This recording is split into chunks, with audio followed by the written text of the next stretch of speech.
Danny, I want to start with you. Just put this into a big, broad context for us. How big of a deal is this? If Don Jr. lied to Congress, there are about 6 different obstruction statutes that apply to congressional activities. The most obvious would be 1505, but as long as he intended to mislead or omit factual information, he can be charged with a crime, and this is very important, whether or not he was under oath. If he's under oath, it's perjury. If he's not under oath, it still might be Section 1001. And if there was a statute of the year in the federal criminal code, it would be Section 1001, false statements to authorities, including Congress, but not necessarily Congress. We've already seen others indicted, pleading guilty to the exact same crime. A number of high-profile people in the past have been charged with this crime. It is a very easy crime to make out, does not require an oath. It essentially requires just a knowing, intentional misleading or lying to an agent or Congress or obstructing some proceeding. Danny, I take your point, but as I was talking about with Hans Nichols, this is really a he said, as far as we know right now. We haven't seen all of the evidence. And Rudy Giuliani, the attorney for President Trump, in phone conversations with myself, with my colleagues, and on air last night, said Cohen's a proven liar. Take a look. Are you concerned at all that Michael Cohen's going to cooperate with prosecutors? No, I expect that he is going to cooperate with them. I don't think they'll be happy with it because he doesn't have any incriminating evidence about the president or himself. The man is an honest, honorable lawyer. What do you make of how the Trump team is responding? And again, the fact that so far this is he said. It's really interesting because in the past, when they've been caught making false denials, they've generally tried to kind of weasel their way out of it a little bit, try to explain what their initial denials, how they weren't exactly incorrect. In this case, they're actually doubling down. They're saying it didn't happen. He's a liar. The president tweeted it out for everybody to see, said this didn't happen. It is to some degree a he said. But remember this about the situation. According to the reports, Michael Cohen says other people were in this meeting, knew about what was happening here. There should be people who can corroborate either his version of events or the president's. And so even if there's not documentation, there should be some evidence that they can play with there and figure out whether Don Jr. and Don the president are being honest or whether Michael Cohen's being honest. Liz, pick up on that point for us.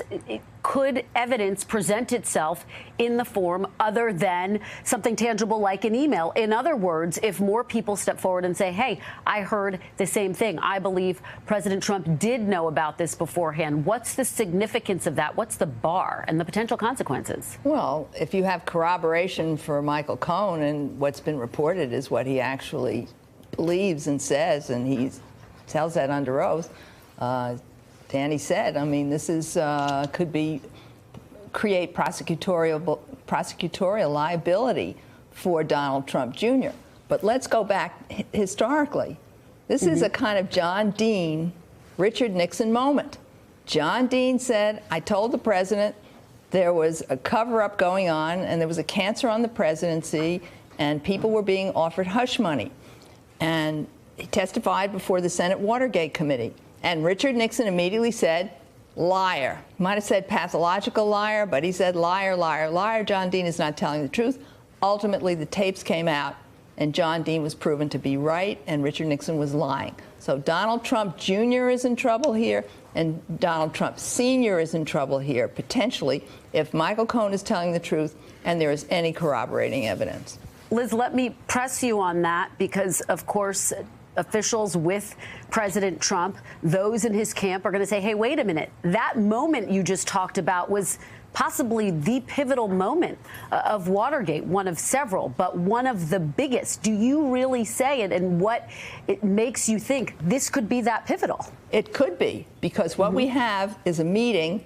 We know that that this was a meeting that represented the Russian government's support for Donald Trump's election as president. Secondly, we know that the campaign was meeting to get dirt on Hillary Clinton to further Donald Trump's election as president. So if Donald Trump knew about it beforehand and presumably Sr. and presumably allowed it to go forward, then we could have the kind of collusion conspiracy between him and his campaign and the Russian government that could involve a lot of other charges aside from obstruction of justice and so forth. So we have we're in serious territory. And it just does remind me of Nixon and Dean. Yes, there's going to be a denial. You could have predicted that. But the question is what kind of corroboration there's going to be here. And Aaron, let me shift to you and what you wrote today in the Washington Post. You sort of go through a number of inconsistencies that we've seen from this president, not only on the Russia matter, but a whole range of issues. You talk about the fact that President Trump didn't know about the Trump Tower meeting. That's, of course, one. Wasn't involved in the response as we ticked through. That the Trump team didn't talk to Russians. We all remember that. He said that during the press conference. Of course, we now know that's not the case. That's why he fired his national security advisor. Didn't know about the National Enquirer payout to Karen McDougal before it happened. Didn't stay overnight in Moscow in 2013. We know that happened. Didn't know about the Stormy Daniels payment. To what extent is the bigger picture, everything that you mapped out today, going to be relevant here to Robert Mueller? I think it goes to credibility. I think when you're an investigator, you obviously have to prove each individual charge that you might come forward with. You can't say just because somebody may have lied or may have misrepresented something else, they're definitely misrepresenting this.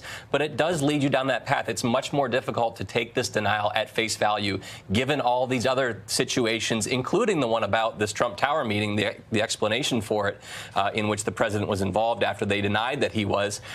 If they were misleading about those things, it's hard to have faith in them that they were actually being honest in this case.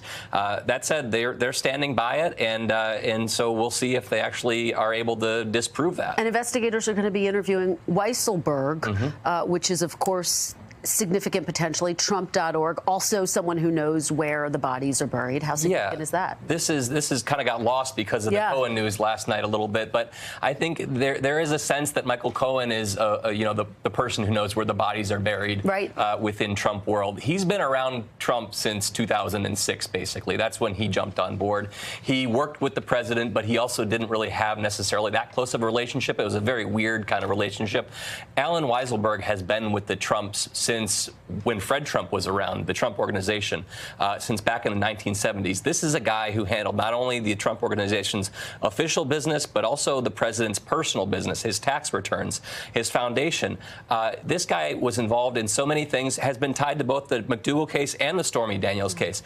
It seems to be a guy who gets involved in everything that's going on. Whether those things were illegal or not, we don't know, but we do know that he has been tied to them. And just moments ago, this remarkable picture surfaced, sort of showing how unique this situation is, this moment is. It's hard to see, but there you can see in that teal shirt Donald Trump Jr. in the background, and then in the foreground is Robert Mueller. This was taken at DCA, Reagan National Airport, earlier today. It just surfaced in Politico.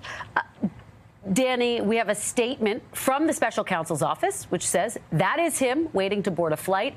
If it's accurate that the other person in the photo was Donald Trump Jr., Mr. Mueller was not aware of him and had no interaction with him. Danny, you can't make it up. No, you can't. And I have to imagine that if Robert Mueller had known he was that close, given how much he's a by-the-book prosecutor, he would have stood up, found somewhere else to sit down and read his magazine, which I'm sure is a magazine entitled Federal Prosecutor Weekly or something like that. It seems like he's all business. Plus, I'd like to say this picture really fleshes out in Robert Mueller how I'd like to dress at the airport, and in Donald Trump Jr. how I actually end up dressing at the airport. Well, it is remarkable. It's getting a lot of traction and just goes to show you, I think, how remarkable, unprecedented this moment really is.